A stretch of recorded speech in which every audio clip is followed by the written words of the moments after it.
kuna firstborns wako na leadership skills na kuna families wenye from the first child to the last child everyone has leadership skills, everyone is responsible, everyone is respectful, na kuna familia zenye from the first person to the last person you'd never know nani ni firstborn, everything is chaotic, wazazi wenyewe wanaongelesha watoto wenye wanataka, there's no respect between the parents and the kids. How are you expecting as a parent you don't talk to your children with respect, iwe ni firstborn, iwe lastborn, iwe thirdborn, you don't talk to them with respect, you don't talk to them with being respected, having authority is different from being respected. True. Like respect is earned, authority you get authority, like as a parent you already have authority over me, but for me to respect you, you have to carry yourself in a certain way. So there's no way a parent, you don't carry yourself in a leadership manner, in a respectful manner. If it's a Christian household, you don't embody the characteristics of a Christian, yet you expect when you leave your kids in their house, how is the firstborn even going to lead if you as a parent cannot lead? Naona introvert ni msemo mwenye sema kama leo kiingia hapa, mimi nikiingia nitaambia hi everyone, like mnaenda mimi ni extrovert. Introvert takani kama nataka kujificha kae pale kwa kona, avae kofia kama yule penye ameketi pale, like ni kama I want to be in my own cocoon. If you love me and you treat me nice, I'll make sure I try solve it for you. But kama kila siku tunakulananga kichwa, basi piga hiyo bro. Mnakulananga kichwa. Mbona mnakulananga kichwa? Si. Mbona umesema it's mnakulana head. Mnadate kina nani huku nje? Hey. Like pause. That is not what I meant.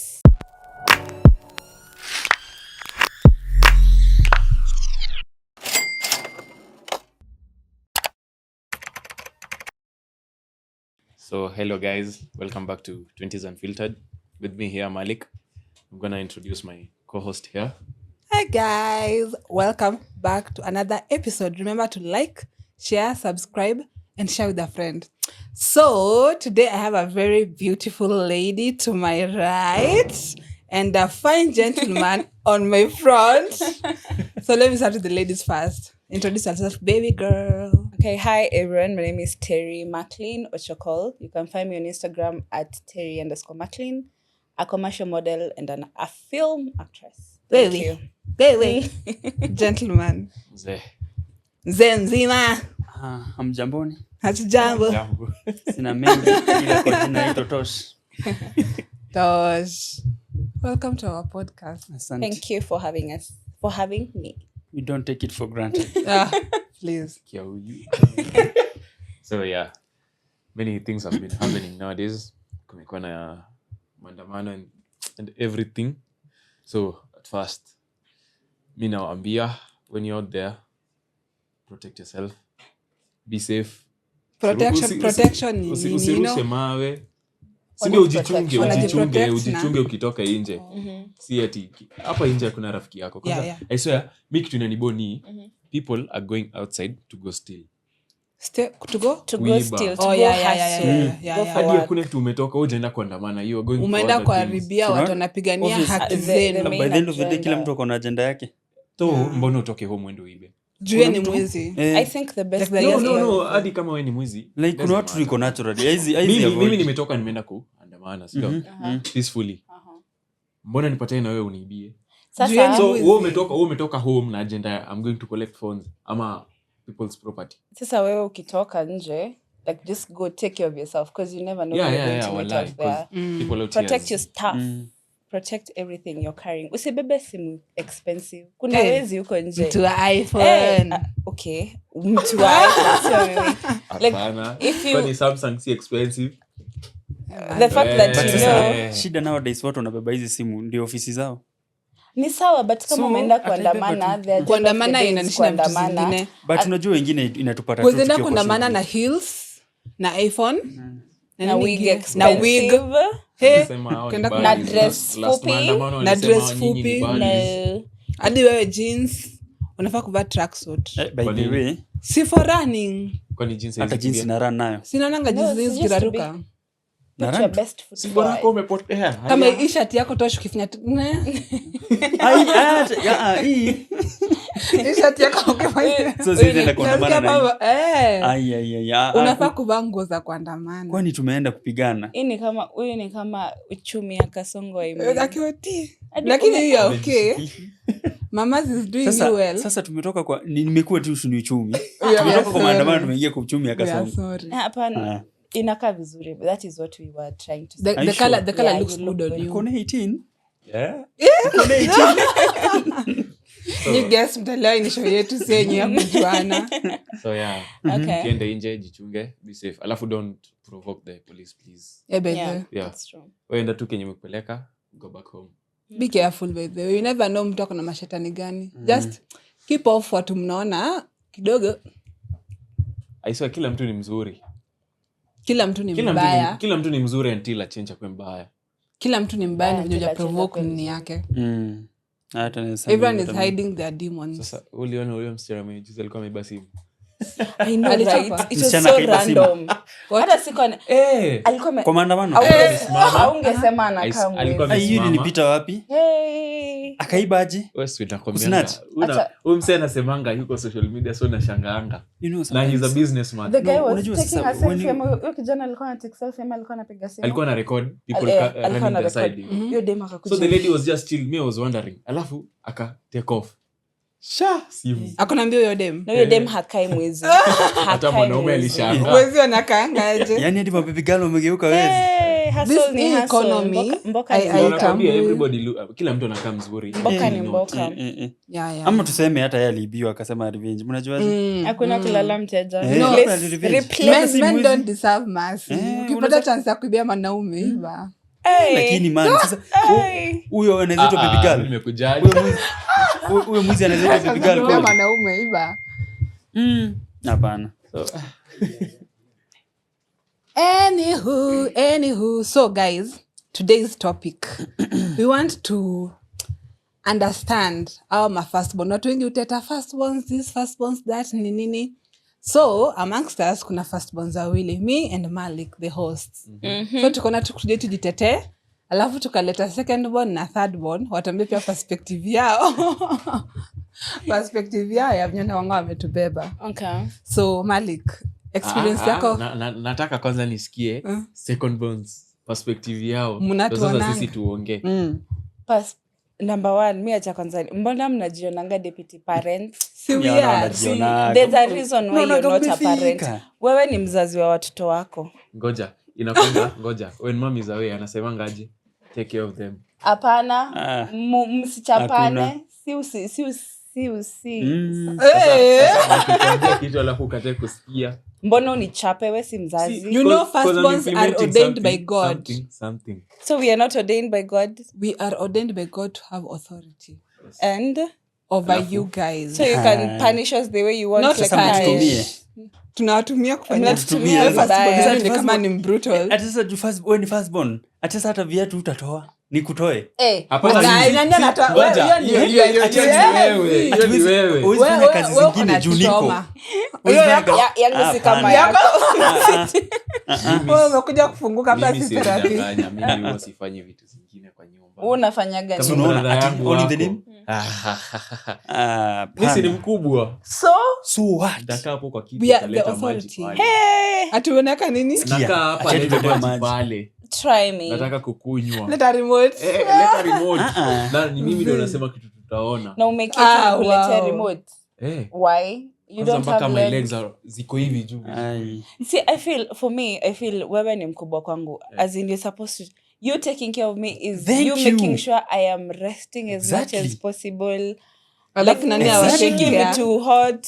So it's your responsibility. Mbona unitume nichukue remote? Mimi ni mtoto mdogo. Like you go get it. Wewe ni mtoto? Yeah, mimi ni mdogo bado. I'm still someone's baby. Mimi ninges hata kama ni firstborn hapana. Usitumie tena kifua. True. Kama unataka nikuletee maji, hata wewe niletee. But sasa shida inakuanga wapi? Hata nikiwa wewe ni mgonjwa. Ona tukue na respect. Tukirespect. Hivyo. As long as mimi ni mkubwa, wewe itabaki umejilia. Unajua shida inatokeanga wapi Tosh? Sisi wote tuseme tumeachana na 2 to 5 years as siblings. And then mzazi ametoka amesema wewe uko in charge. siblings wako wanakubeba kama their friends, so to assert that authority lazima utumie some force. Lazima so si lazima ifika, ukiona mtu amefika kwa a small slap au kuchapwa ni juu hasikii maneno. So sasa kwanza utaambiwa akona mandate ya kuchapa hadi mtu. Tosh osha vyombo. Tosh tunacheza tosh osha vyombo. Staki. Hello osha vyombo. Ni tupange duty. Kila mtu akona duty yake. Kama ni nakwambia kuna kwanga na duty lakini last born hamtaki kufuata duty. Mbona tunapanga hii duty? Na mimi nikiwa mkubwa, wewe ulikuwa unafanya zote, mimi nilikuwa nafanya. But either way sawa, wewe ukiwa mkubwa ni sawa. Mimi sitaki kujua. Wewe lazima ujazilie hapo pale mimi nilikuwa. Hapana kujazilia. Si wewe kama wewe ndio mkubwa utaoa kwanza ama utolewa kwanza, utaenda mimi nitabaki nitafanya hiyo sasa yenye nafaa kufanya. Sasa nikaa kusema ati sasa juu wazazi wetu ni wakubwa. Ati sasa wasifanye kitu yote juu tuko. Wanafanyanga. Wazazi wako wanafanyaga zingine. Actually my mom cooks. Like kuna duties siwezi fanya babangu akiwa hata kama siwezi fanya akiwa. Like nini? For example, akata kuna ziko the fact that tunafikiria kama uko sikiza kama ushago on the top of your kama uko ushago hiyo automatically ni obvious amkai na mzazi town bas sana wewe ndio uko town mzazi yako ushago si ndio? So huwezi niambia ati sasa juu all in the name ati Sam juu ni mzazi hakuna kazi anafaa kufanya ama ati juu ni firstborn. Kuna duties tunasema wewe hii ni yako. Hata mzazi anapangaga duties anasema huyu hizi osha hizi vyombo wewe ndio utosha hizo vyombo. Basi una shida yenu inakuanga nini? Mzazi akishatoka hamtaki kufuata hiyo roster. So that is where the problem comes in. I feel like mzazi akikuja I feel like okay, second bonds are quite lenient and stuff. Third bonds are quite mischievous na last bonds. So au mzazi akishatoka now they are the mayai hawaguzi, and then mzazi akikuja atakajifanya kama I was sick na mbona sikufanya or something like that, but mzazi akiwa atafanya like I feel like wanakonga pretenders. No. So mzazi akuja they are different person na mzazi kama yuko they are different person. Okay, for me I feel it all depends na different households. Like atuwezi generalize. Ina depend na different households na the way kids have been brought up. Because kuna firstborns wako na leadership skills na kuna families wenye from the first child to the last child everyone has leadership skills. Everyone is responsible, everyone is respectful. Na kuna familia zenye from the first person to the last person you'd never know nani ni firstborn. Everything is chaotic. Wazazi wenyewe wanaongelesha watoto wenye wanataka. There's no respect between the parents and the kids. How are you expecting as a parent? You don't talk to your children with respect. Iwe ni firstborn, iwe lastborn, iwe thirdborn. You don't talk to them with respect. You don't talk to them with being respected. Having authority is different from being respected. True. Like respect is earned. Authority, you get authority. Like as a parent, you already have authority over me. But for me to respect you, you have to carry yourself in a certain way. So there's no way a parent, you don't carry yourself in a leadership manner, in a respectful manner. If it's a Christian household, you don't embody the characteristics of a Christian. Yet you expect when you leave your kids in their house, how is the firstborn even going to lead if you as a parent cannot lead? I feel at the end of the day, it goes back to how the parents are raising us. Alafu mostly nakanga ni kama when the parent akoda hiyo deficit anatupia firstborn. Sasa sema kama brother yako akose muongeleshe mimi nimeshindwa kwetu hiyo ndio inakuanga fanye uko like bro I'm also a child. Hebu muongeleshe wewe ndio mkubwa. Kwanza hataki kuonekana the bad cop. Then they are playing good cop. Now you will be the bad cop. But si mmetoka saizi kusema nyinyi ni firstborns kuna authority. Mbona hamtaki kuwa bad cop? We are not arguing. It's a question. Staki kwe burden ati mimi every time huyo atakosea I'm the one to fix. Yet you are the parent. As in your parent nakuja. Mzazi kama yuko you can help run the things in his hapo, but anytime there's a fumbling wewe unachukua hiyo fumble. Na kukiwa na good my son lakini kama kuna fumble ongea na brother yako. But at the end of the day I feel sorry as a parent I'm thinking of it. Let's say I have 6 kids as a parent. Niko na watoto 6. No, niko na watoto 6. So if my thirdborn wrongs and she's a lady, my firstborn is a lady, I'd automatically tell my firstborn to talk to the secondborn, because kuna venye as a parent I cannot penetrate to my child. but kuna venye a sibling anaweza feel more comfortable with another sibling, ama anaweza sikia ni kama huyu ananielewa. Unajua mzazi akikwambia you be like huyu ni mzazi ananishautia, like anaweza kwambia kitu from a very loving point of view, but the fact that they have authority, you will not take it as if they care about me. Utakuwa tu huyu anani police, but your sibling, it's someone who's like someone who is in your shoe. So kuna venye mzazi akisema wewe muongeleshe, akozile at least wewe umepitia hapo, unaweza muongelesha better, because different generations we go through different things differently. The same way our parents have gone through siblinghood differently, as you're going through siblinghood differently, our own kids will go through siblinghood differently because of so many factors as we grow. Thank you, firstborns, take it over. But so unavyo umesema hiyo, I also feel like now another point, firstborns are one of the loneliest people on earth. Pardon? Lonely. So unavyo yeye amejua ati secondborn, sema huyu younger person akiwa na shida, utaambiwa lastborn muongelesha nini, as you just face life like when una experiencing vitu mara ya kwanza, so ukisha learn ama ukisha maneuver ndio una guide wengine, but wewe unajuanga tu kifumble, it's me on my own. Juu pia kuna fumbling zingine zenye uwezenda kwambia mzazi nimefanya hii, itaka ni kama hapo nimeban, say leo nifanya nini, I get involved with a boy who's a gangster, ako kwa gang or something. Wow. Hii si ukweli? No, in a lot of boys, I cannot do a hood nigga. I cannot do a hood nigga. No. We listen. Mimi ni baby girl. We listen and we don't. I don't want to trust people in my life. Anyway. So nijipate kwa Terry. No. Nijipate nimejinvolve na Terry knows something. Unasikia? Ni ukweli inajitoa. Yaani hata ifichi. Terry anajua kitu. Inatoka tu yenyewe. So unaona kitu kama hiyo, and then say ana smuggle drugs, ama kusmuggle inaka sema he's a pedi, ni pedi. So in the process of kupatikana na hizo mabags, G-bag, andete mimi nimwekee, but the police yos kwa kuja wasake kwangu wapate G-bags. Unaona hiyo ni kifambo lapo, uko like zenda kwa mzazi kitu kama hiyo, but sibling wangu angefanya mimi nitakuwa kwanza niwe ninge-call. So for us, it's more like we do life with our friends and like our siblings. Our siblings really don't know us. Au natunda kama mzazi. Kuna kama zile atujangi vitu kuhusu wazazi. Naonanga kama siblings utubeba hivyo. Like we are their idols, their pillar of whatever yenye ukutukieza. That is my sister. Tukieza break down, ni kama break down a whole family. A whole chain. So like who can we go to or something? Like point ni we are really lonely. Yeah. Okay. Na sasa hii point ya when ndio firstborn na when ndio lastborn, hiyo mtasemaje? Hiyo sasa kuna tension yote. Okay, we don't have good life, which is good, which is responsibility. I feel like this. Okay, it is a very controversial statement, but I feel like as a parent, if you can, please don't give birth to one child. Being brought up in a household that has so many kids, ata make them too. Like the loneliness is unmatched. I have friends who are kama utaki ni sawa. It depends. Kama unataka moja ni sawa. Nimesema kama unataka moja ni sawa. Kama unataka wawili ni sawa.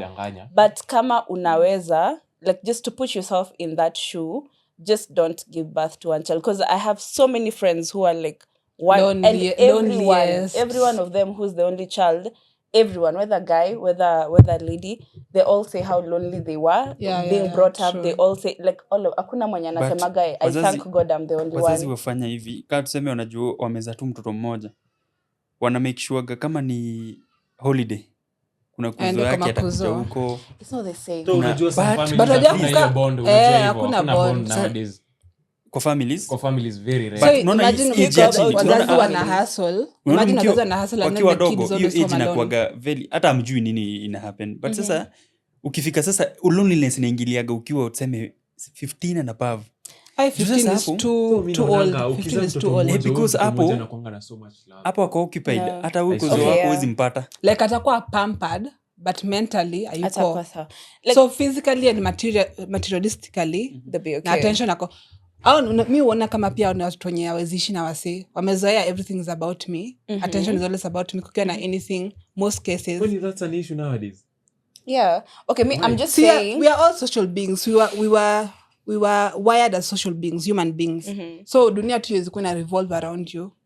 Ujesikia watu wanasemanga, unamwambia, I think this is wrong, ama you ghosting people's wrong. Mimi nilizaliwa hivyo so hakuna hiyo kwetu nilikuwa peke yangu. Exactly, so you know mindset yao. Exactly. I don't think we should operate kama human beings. Si maringo, that is how they are wamezoea. Mimi niko hivyo. Ingine tu ni maringo. Imagine si maringo, there's something called foundation. If there's a way I've grown up, like let's say for example someone was being brought up in an estate ama in a posh place and someone was being brought up in the ghetto, there's a way from grace to grace and from grass to grace.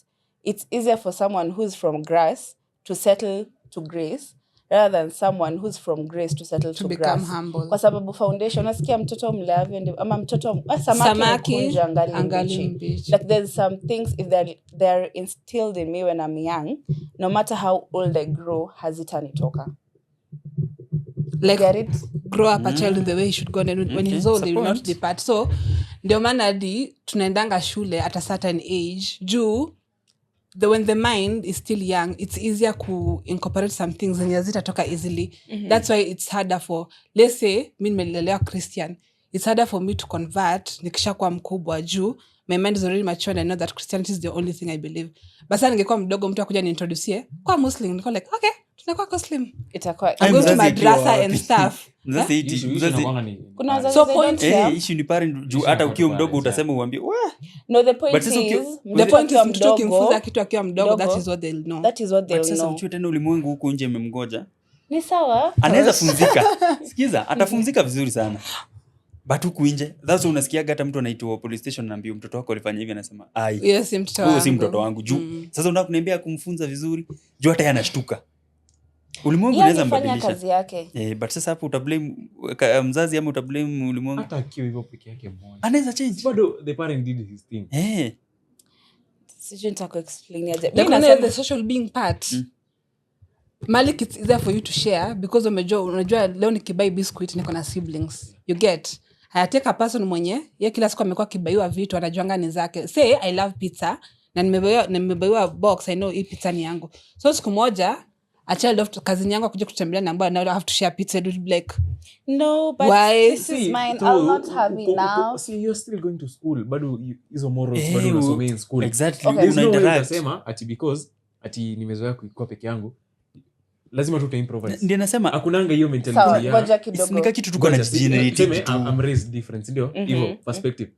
Initially najua tukiwa around hivi sasa mnataka kusema I order food alafu I'll eat alone hapa.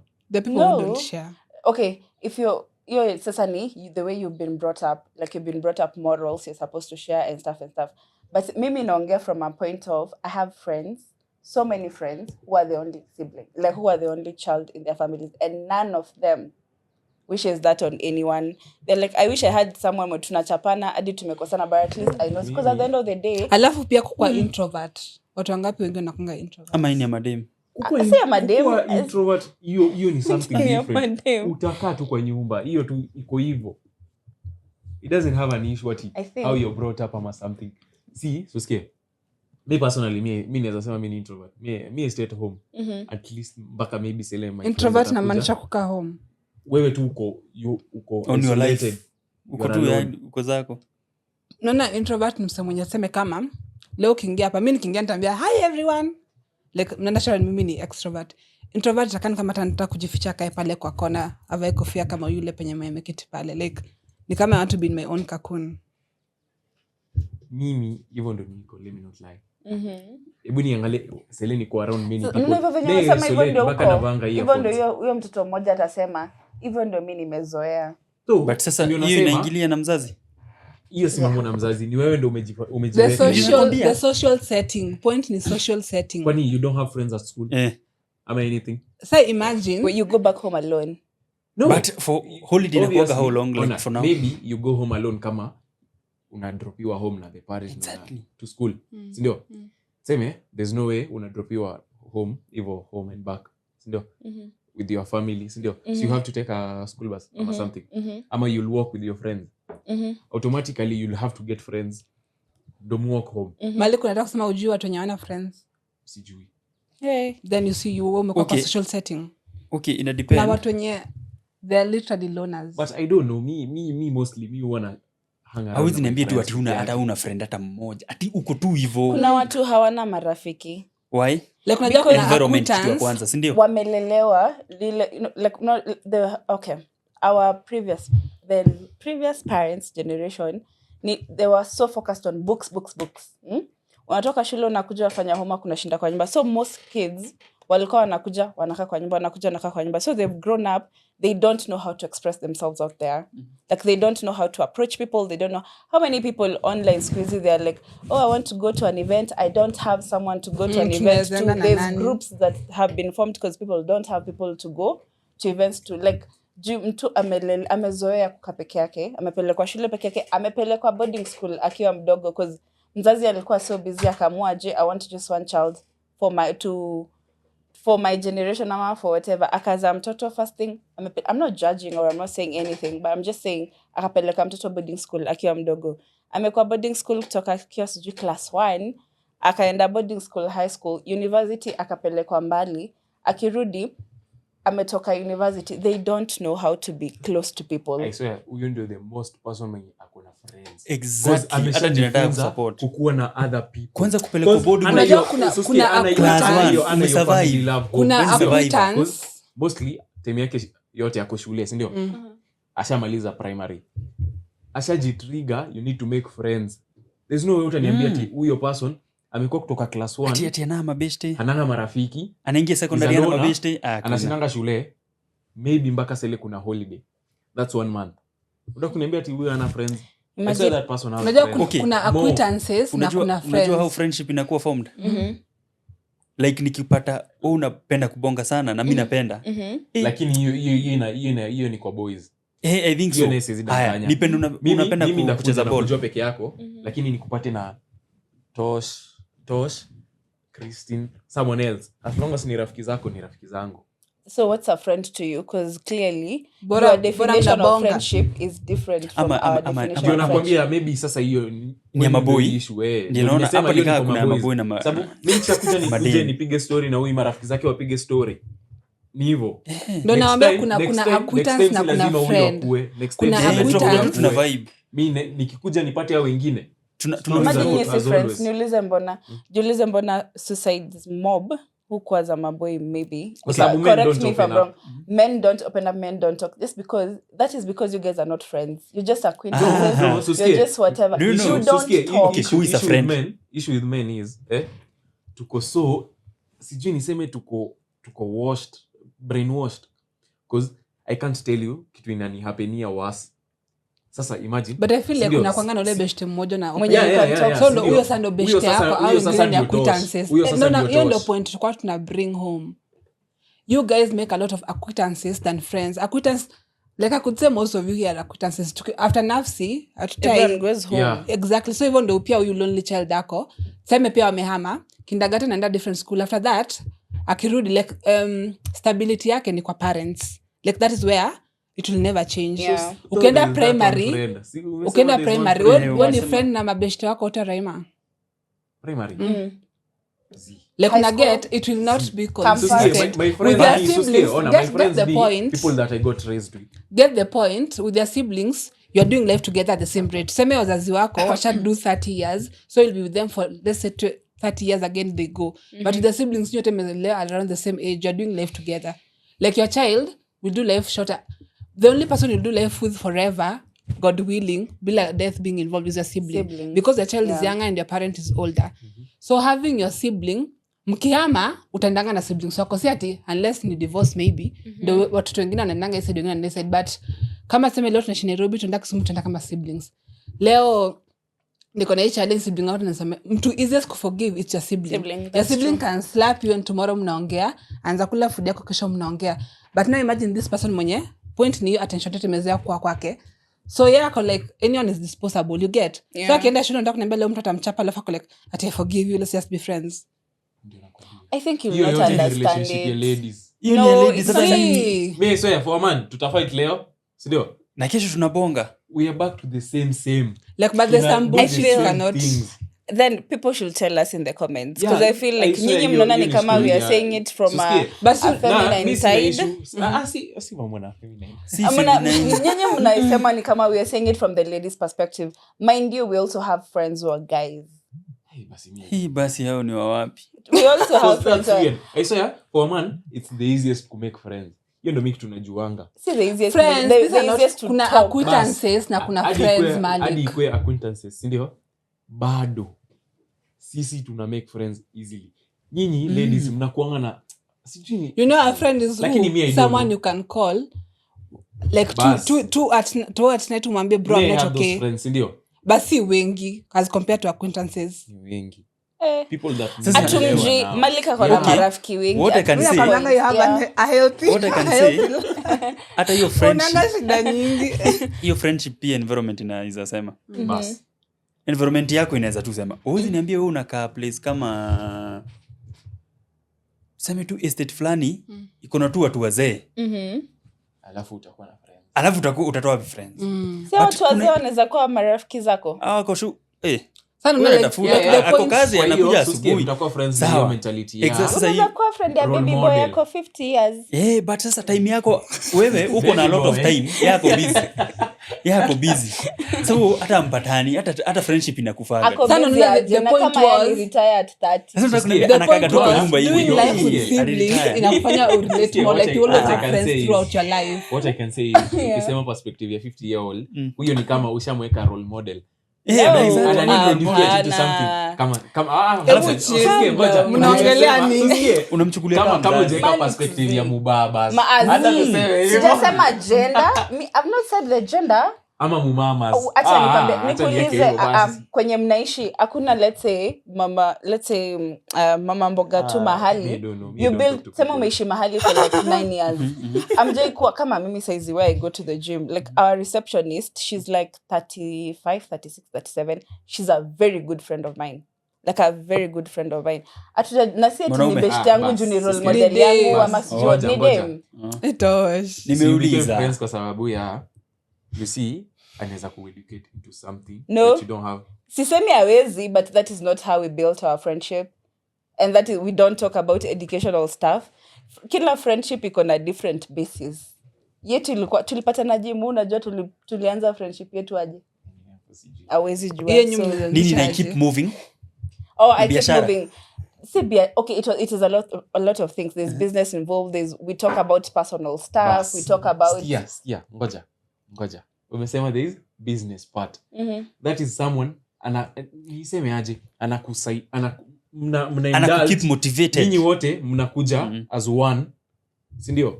For solution. Umesema your friendship iko na business ideas, si ndio? Si ndio? Na other stuff. You already ni kama role model. Ni mkubwa wako.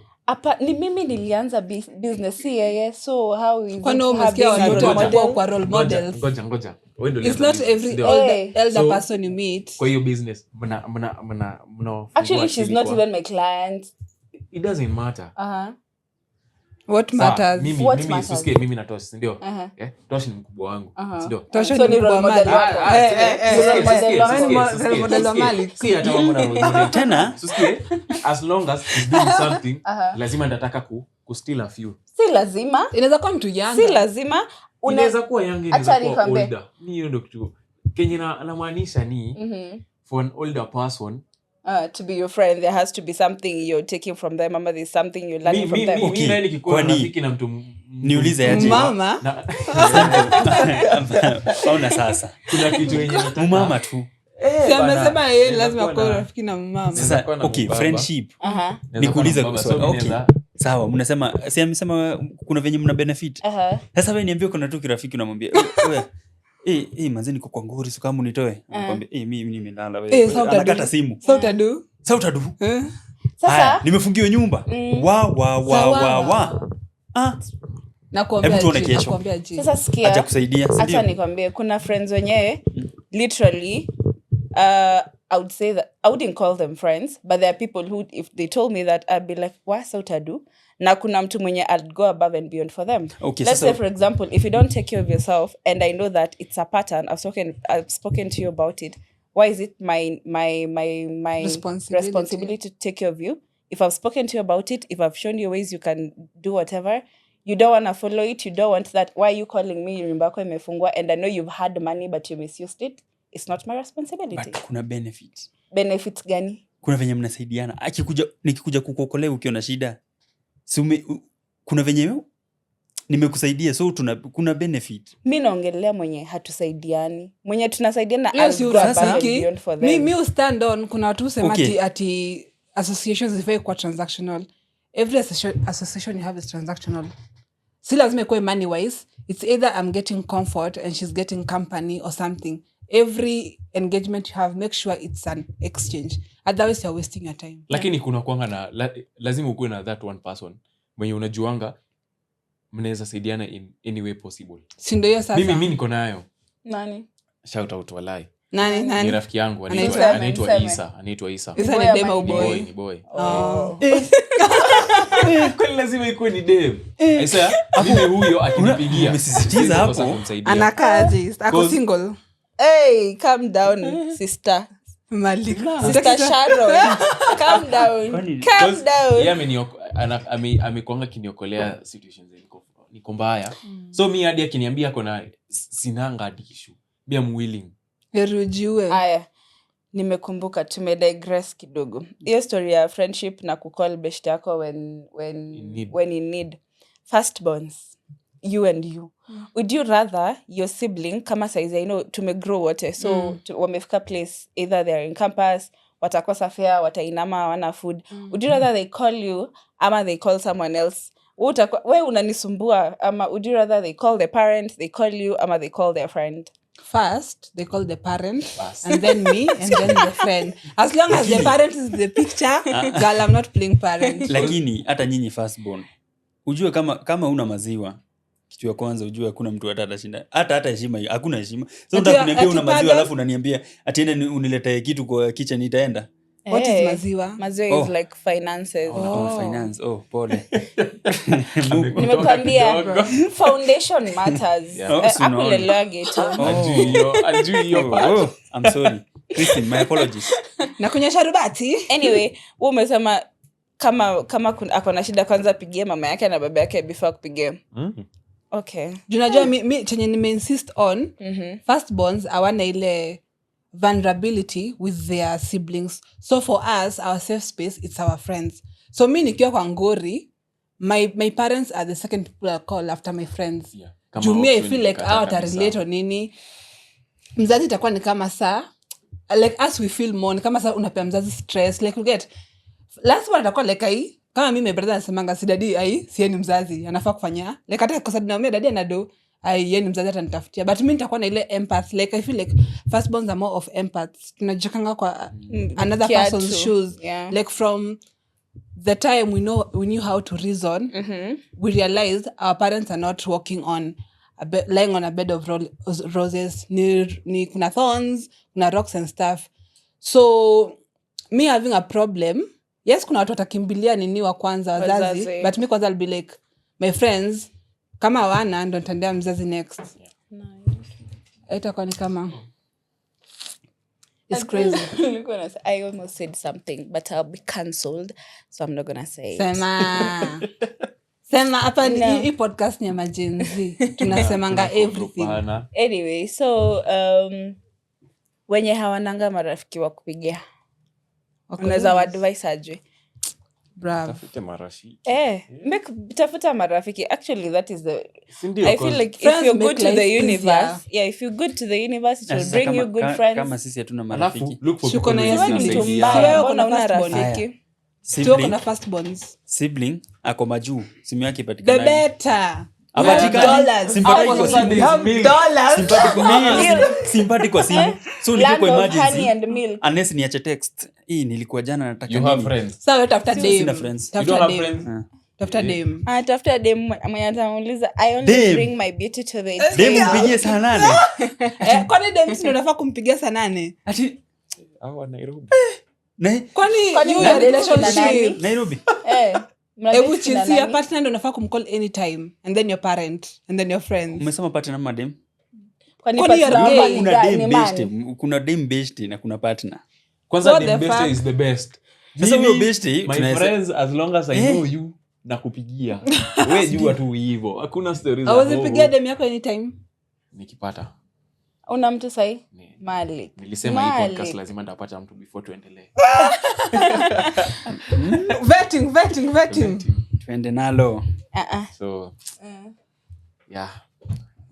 Mtume applications. Ama nitasema aje mtume applications. What the hell? No. What the hell? Anyway, I feel like as my partner, if you can't call me first, I don't care if I'm going to solve it or not, but just call me. So I need to utajam. feel Sasa I just need to feel like I'm let me tell you, useful. sindio the only credit I have is for that call. Alafu I call you, alafu you not. Sasa kama nilikupigia Sasa kwanza kuniokolea. If you love me and you treat me nice, I'll make sure I try solve it for you. But kama kila siku tunakulananga kichwa, basi pigia hiyo bro. Mnakulananga kichwa. Mbona mnakulananga kichwa? Si. Mbona Umesema Wanakulana head. Mnadate kina nani huku nje? Hey! like Pause. That is not what I Pause. meant. Hey. That is not what I meant. Kuna watu they thrive in toxicity. Kuna relationship ni tamu ikiwa that's toxic. another topic for Ni tamu another ikiwa day. toxic. That's another topic for another Kwani day. wewe na kama mimi acha nikwambie when we were young with my siblings, which I love them so much.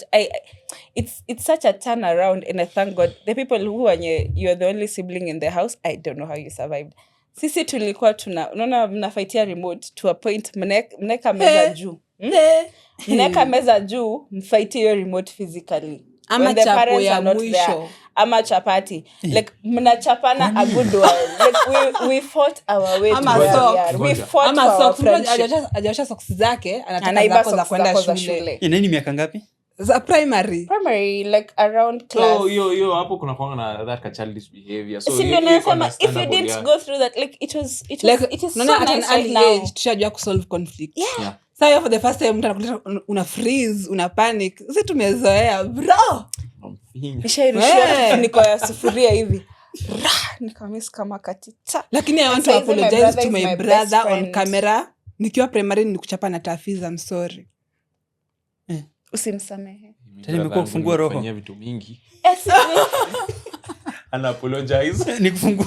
mimi siwezi anza kuongea, lakini my sibling, you know I love you. We love each other so much right now. Utawaambia DM. And we fought, but it was for the maziwa we are having right now. Mali. Ama ni sisi. Mali kwa chapa sibling wako kweli? Wewe tu mali uko wewe pole. Hakuna mambo mingi naweza sema. Ama umetoka kuchapana leo. Hapana. But imagine they Lakini, love us regardless. Sijui mi na brother yangu tunakuwa tumekeana ile heshima ya mimi ni mkubwa, wewe ni mdogo.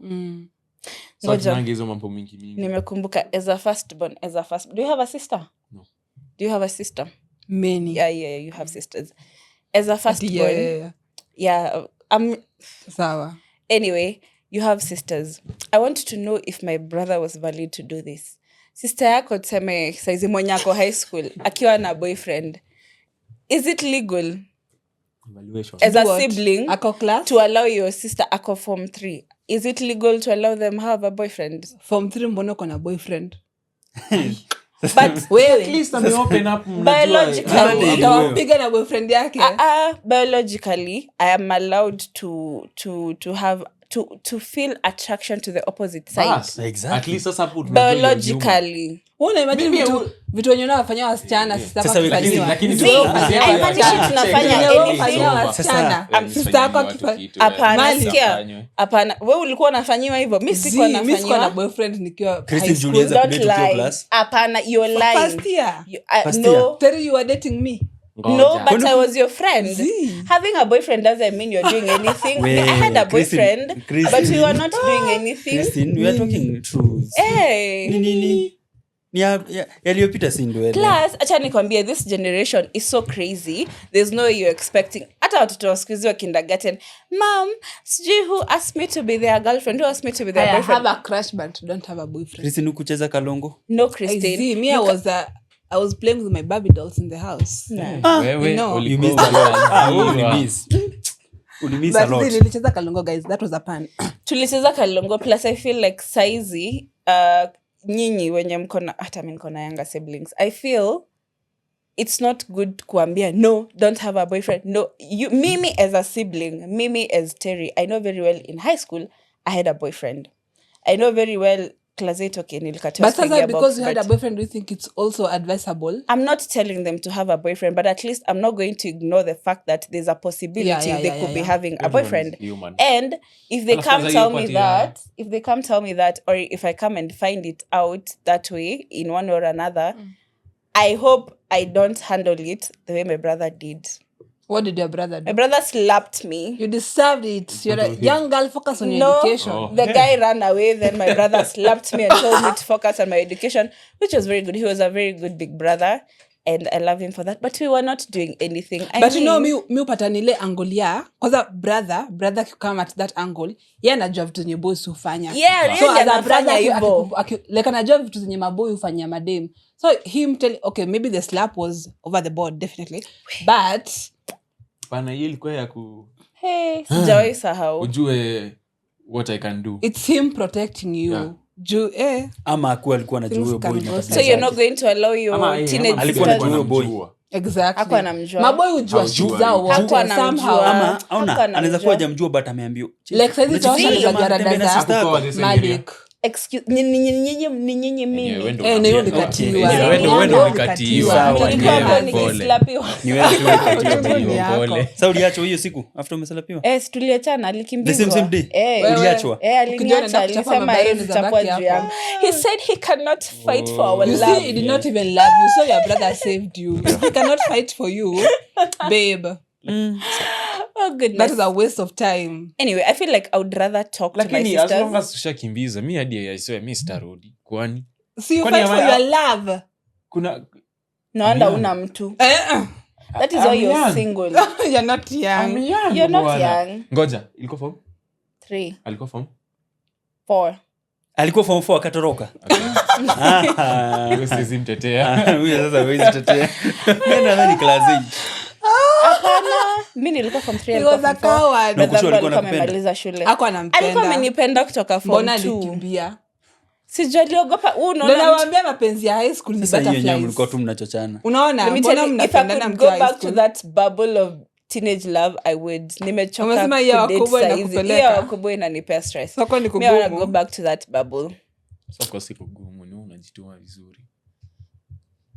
Hapo na hapo. People in black. Mko positive.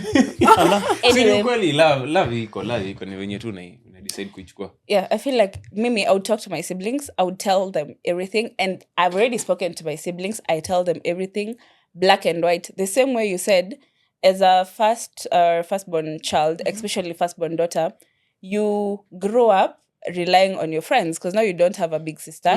You create your own big sisters. And imagine if you didn't have your own big sister, you had to create your own big sisters.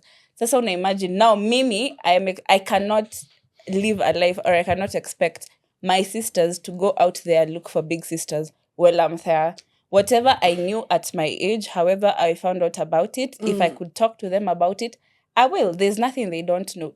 Everything, especially that because I have teenage sisters and I have another one that is like hapo chini kabisa. Our teenagers, they know everything. I've spoken to them about everything.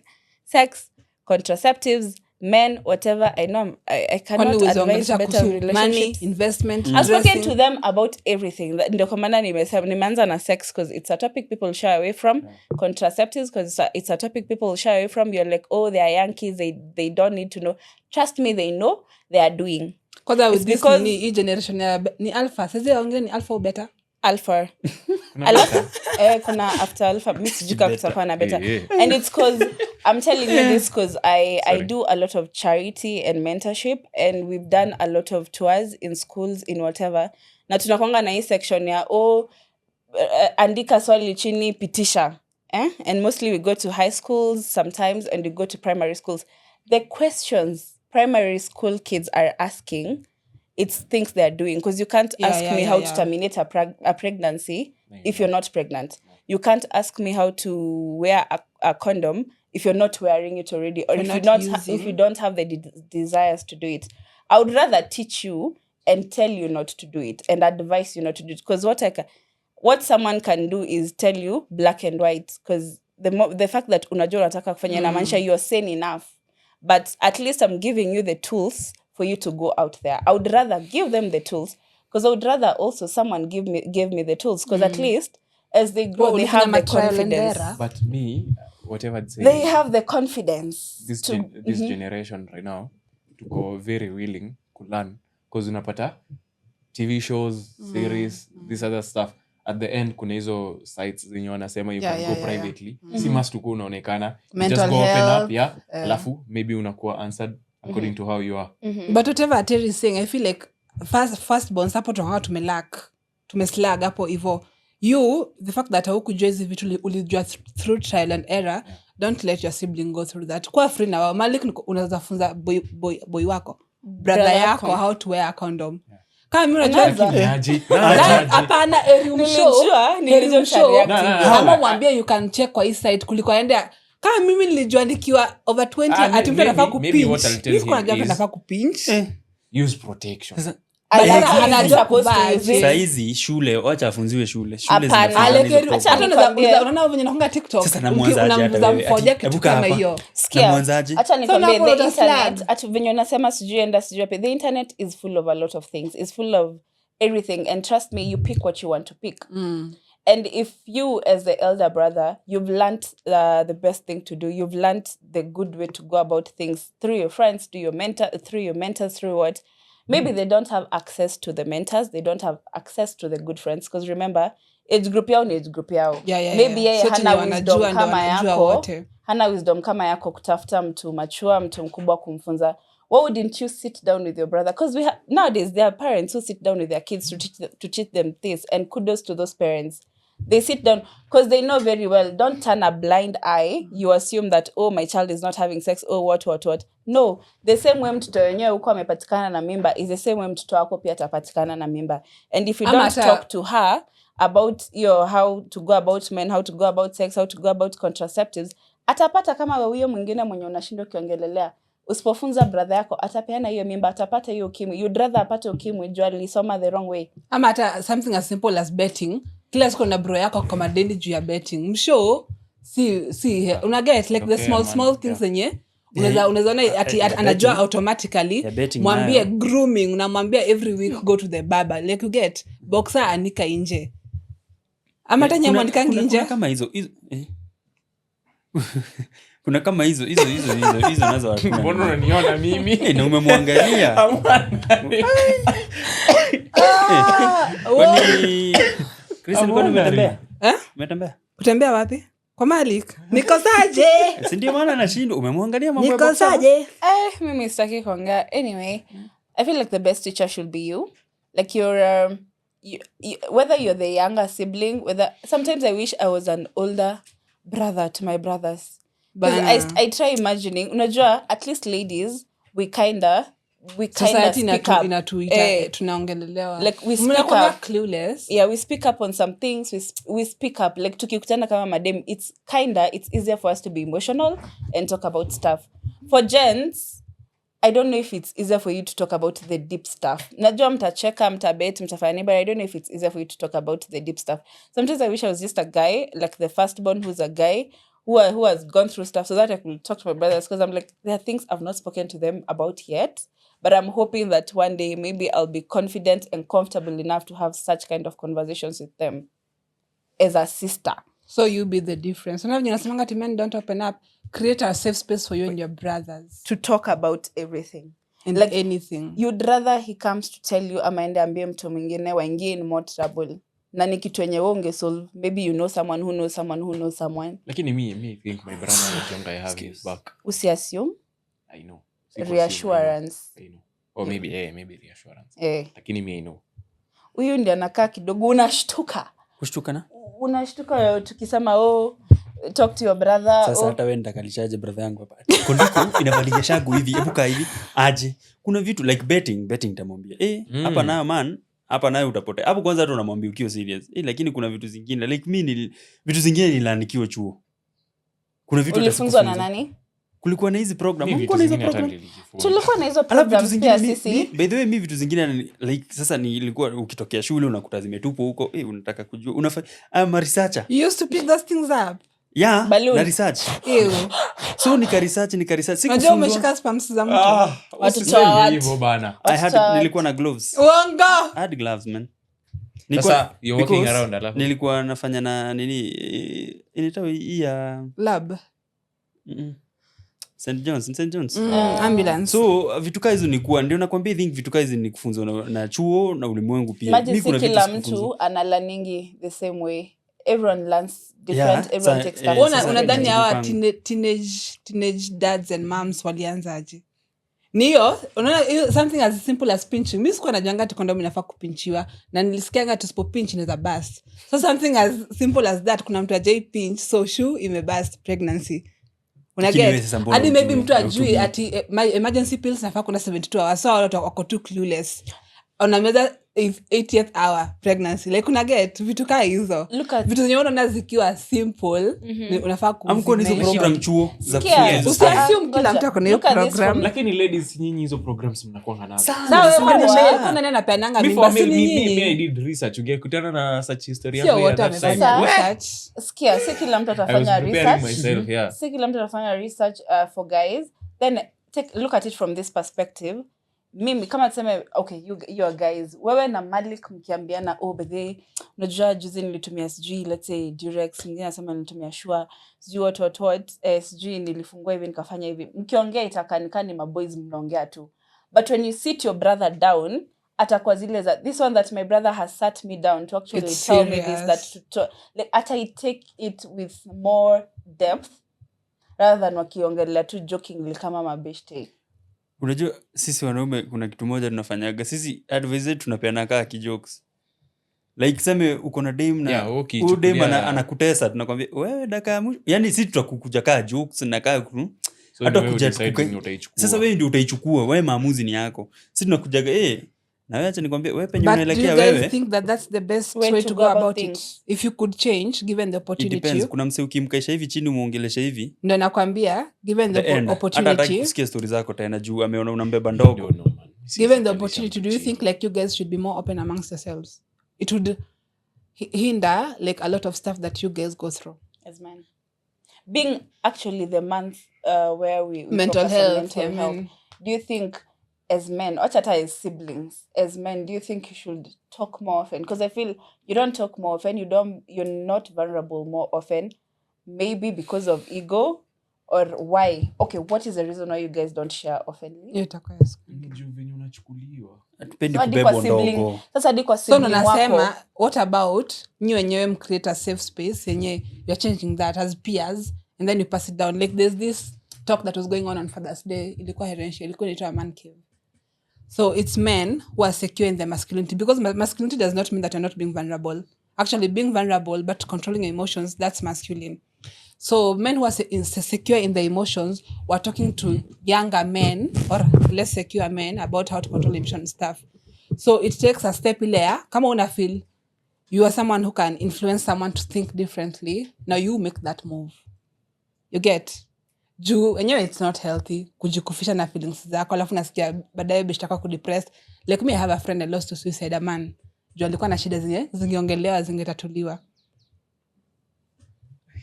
Talk to your brother. Like create to your space for yourself. Si hata lazima ikue at another person atakuona aje. Beshte yako mwenye ushamtrust kama hivi nimetrust Terry. Tell her anything. Do you trust me? I trust you, babes. Did you catch that? So unaona, like kama hiyo sakuli msharet usikufi hapo na mashida zako. Kuna tule mtu mmoja unajuanga this person reasons like this na advice and pair, it makes sense. So it starts with you making that change. Naona kama Gen Z tuliamua this doesn't have support to understand because it was affecting us. Now it's affecting you men. Look for solution for yourself. Venye mnasemanga ati mbona sisi atupewi sijui attention ama hizi vitu za madem za femicide na kwa sisi ndio tumeanzisha. So nyinyi mnasikanga ati maana ameuliwa ati mbona Amana ameuliwa na dem ati mbona si atuendi kuandamana. It's a you problem. You're the one who relate more. Atuzenda kuwafaitia vitu to relate. Mimi dem mwenzangu akiuliwa I feel it more, so I'll go and for that. Gender-based violence na a girl should not be beaten. You get? Yeah. So nyinyi mkinyamaza tuko like ai mwanaume anachapwa aje. You get? Like, it's you guys understanding this is actually harmful. Let's talk about it. So msipass here to your sons. Let's say the other generations that were fuck nyinyi up, but be the difference to your sons and your grandchildren. Yeah. And your brothers. Brothers talking iko much better. Iko better, right? Yeah, because lakini ukiniambia ati I'm going toke hapa nini kuongelesha mwanaume. Brothers nayo utasema. Ala tu Like create kwa the closest kwetu si people. ukatu hivyo. Tukipatana sisi, si ukatu hivyo kusema tu kila kitu kwa meza. Story. For friends, lakini for family akifika ile right age mnapiga tu story like men. Ni friends ni hapo tu mko kuna nikiwa tunatoka tutoki nini nikiwa campus kuna nitamuita beshte ilikuwa tu rende sisi yote beshte acquaintance yetu, but now the guys were closer, si tulizoana and the guys because we are the girlfriends of the hivyo. So one of the guys was beating the girlfriend. So mimi mara kwanza kona you day niko like uko blue and black rada, akasemanga kama joke ati niliamka sifanya mimi kachukua casually until one day tukona akimchapa literally. So sisi kama the other girls tumewaka tukoleka I go to the police station, alafu maboy like azin mambo tamongelesha. Imagine they never talked to him, so they were giving it a blind eye, deaf ear or whatever. So me I was like mbona muulizi ati mambo yao tuweziongelea, but when it true mbona you settling but kama best me leo nikiona tija kuchapa boy wake nitamwambia bro. Yeah, kuna hiyo point ya tukikuona hapo tutakataza. Now them they never ulized anything. It was like achafanya vitu zake, but hapo ndo nini inaanza, hapo ndo drama inaanza. Self defense. Juu hizi katu hiyo bongo. Unakuta tuseme self defense na kila siku mimi ndo niko na the max of self. Uko sawa. Mimi nimeona wewe uko 6'5", self defense ya msichana uko 5'2". Wewe kwa serious. Hata David Ali ananyonga nanga. Hata David Ali alikuwa anatoshana aje na David alikuwa alimgonga one touch chini. One. So yeah. One. But you guys mesikia. So okay, kitu ingine toxic naonanga about firstborns ni the hyper independence. Like mimi nikiwa na shida, it's very rare nitauliza mtu for help unless imenizidi ile I feel I cannot do it. Ama kwa keja naona watu wanafaa kufanya vitu like mbona amfanyi, so I'll just like my head inakimbia speed yet kuna mtu like faster or anything. Kama hizi vikombe leo tukimaliza hapa maybe mimi nitafikiria nitatolea tu like una get but like maybe kuna mtu anataka tu kuhelp. Sisi tuna korofisha watu, unasaidiwa leo tunakorofisha wase like hiyo ni shida nyingine I think yenye na work on firstborns wanafaa ku work on hyper independence. Kama mimi nikiplan kitu, kuna siku best yangu aliniambia ati when I plan something they feel too pressure, juntaambia everything must go this way. Wewe unafaa kufanya hiyo, so mtu akufanya niko like mbona hujafanya, like what is so hard about this, una get? So that is something we should cut on. Yeah.